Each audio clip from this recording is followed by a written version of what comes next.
آئیے اب بدشگونی کے اسباب اور علاج سنتے ہیں۔ بدشگونی کا پہلا سبب اسلامی عقائد سے لا علمی ہے۔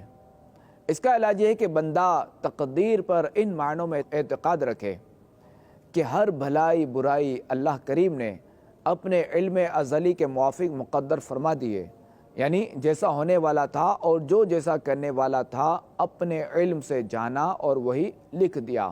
تو بدشگونی دل میں جگہ ہی نہیں بنا سکے گی، کیونکہ جب بھی انسان کو کوئی نقصان پہنچے گا تو وہ یہ ذہن بنا لے گا کہ یہ میری تقدیر میں لکھا تھا، نہ کہ کسی چیز کی نحوست کی وجہ سے ایسا ہوا ہے۔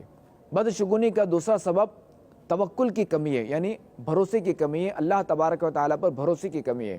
اس کا علاج یہ ہے کہ جب بھی کوئی بدشگونی دل میں کھٹکے تو اللہ تبارک و تعالیٰ پر بھروسہ کیجئے، انشاءاللہ الکریم بدشگونی کا خیال دل سے جاتا رہے گا۔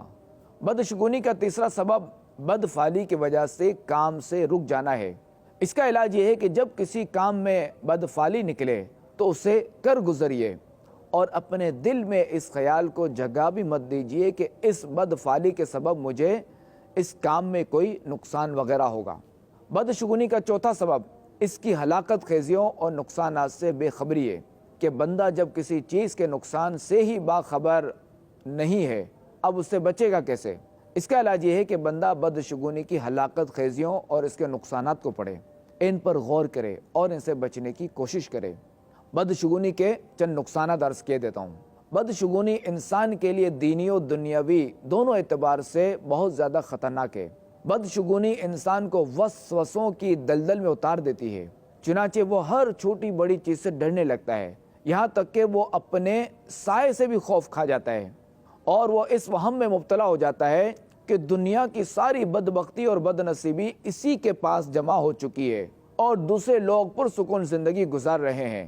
تو لہٰذا ایسا شخص اپنے پیاروں کو بھی وہمی نگاہ سے دیکھتا ہے، جس سے دلوں میں کدورت یعنی دشمنی پیدا ہوتی ہے، اور بدشگونی کی باطنی بیماری میں مبتلا انسان ذہنی و قلبی طور پر مفلوج یعنی ناکارہ ہو کر رہ جاتا ہے اور کوئی کام ڈھنگ سے نہیں کر سکتا۔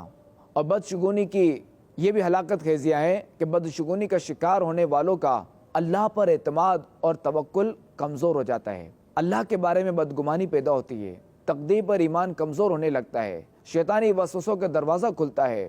بدفعلی سے آدمی کے اندر توہم پرستی، بزدلی، ڈر اور خوف، پست ہمتی اور تنگ دلی پیدا ہو جاتی ہے۔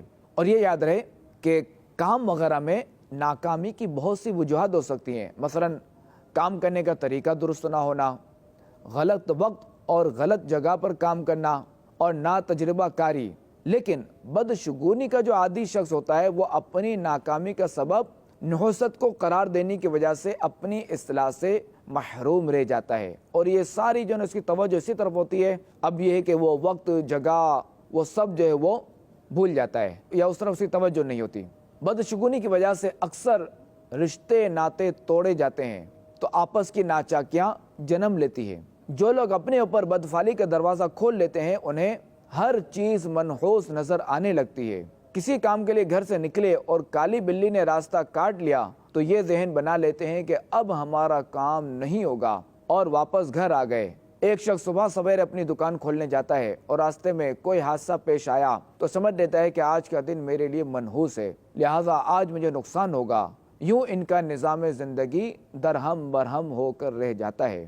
کسی کے گھر پر الو کی آواز سن لی تو اعلان کر دیا کہ اس گھر کا کوئی فرد مرنے والا ہے یا خاندان میں جھگڑا ہونے والا ہے، جس کے نتیجے میں اس گھر والوں کے لیے مصیبت کھڑی ہو جاتی ہے۔ نیا ملازم اگر کاروباری ڈیل نہ کر پائے اور آرڈر ہاتھ سے نکل جائے تو فیکٹری مالک اسے منحوس قرار دے کر نوکری سے نکال دیتا ہے۔ نئی دلہن کے ہاتھوں اگر کوئی چیز گر کر ٹوٹ پھوٹ جائے تو اسے منحوس سمجھا جاتا ہے اور بات بات پر اس کی دل آزاری کی جاتی ہے۔ بدشگونی کا پانچواں سبب روز مرہ کے معمولات میں وظائف کا شامل نہ ہونا بھی ہے۔ اس کا علاج سید اعلیٰ حضرت امام اہل سنت رحمۃ اللہ تعالی علیہ نے کچھ یوں ارشاد فرمایا ہے، اس قسم یعنی بدشگونی وغیرہ کے خطرے وسوسے جب کبھی پیدا ہوں تو ان کے واسطے قرآن کریم و حدیث شریف سے چند مختصر و بے شمار نافع یعنی فائدہ دینے والی دعائیں لکھتا ہوں۔ انہیں ایک ایک بار خواہ زائد یعنی ایک سے زیادہ مرتبہ آپ اور آپ کے گھر والے پڑھ لیں۔ اگر دل پختہ ہو جائے اور وہ وہم جاتا رہے تو بہتر، ورنہ جب وہ وسوسہ پیدا ہو تو ایک ایک دفعہ پڑھ لیجئے اور یقین کیجئے کہ اللہ و رسول عز و جل و صلی اللہ تعالی علیہ وآلہ وسلم کے وعدے سچے ہیں اور شیطان ملعون کا ڈرانا جھوٹا۔ چند بار بعونہ تعالی یعنی اللہ تعالیٰ کی مدد سے وہ وہم بالکل زائل یعنی ختم ہو جائے گا اور اصلاً کبھی کسی طرح اس سے کوئی نقصان نہ پہنچے گا۔ وہ دعائیں یہ ہیں: لن یصیبنا الا ما کتب اللہ لنا ہوا مولانا وعلی اللہ فلیتوکل المؤمنون، یعنی ہمیں کوئی تکلیف وغیرہ نہیں پہنچے گی سوائے اس کے جو اللہ نے ہمارے لیے مقدر فرما دی، وہی ہمارا مولا ہے اور توکل کرنے والے اسی پر توکل کرتے ہیں۔ حسبنا اللہ ونعم الوکیل، یعنی اللہ ہمیں کافی ہے اور کیا اچھا بنانے والا ہے۔ اللہم لا یأتی بالحسنات الا انت ولا یذہب بالسیئات الا انت ولا حول ولا قوت الا بک، یعنی الہی اچھی باتیں تیرے سوا کوئی نہیں لاتا اور بری باتیں تیرے سوا کوئی دور نہیں کرتا اور کوئی زور طاقت نہیں مگر تیری طرف سے۔ اللہم لا طیر الا طیرک ولا خیر الا خیرک ولا الہ غیرک، یعنی اے اللہ تیری فعل فعل ہے اور تیری ہی خیر خیر ہے اور تیرے سوا کوئی معبود نہیں۔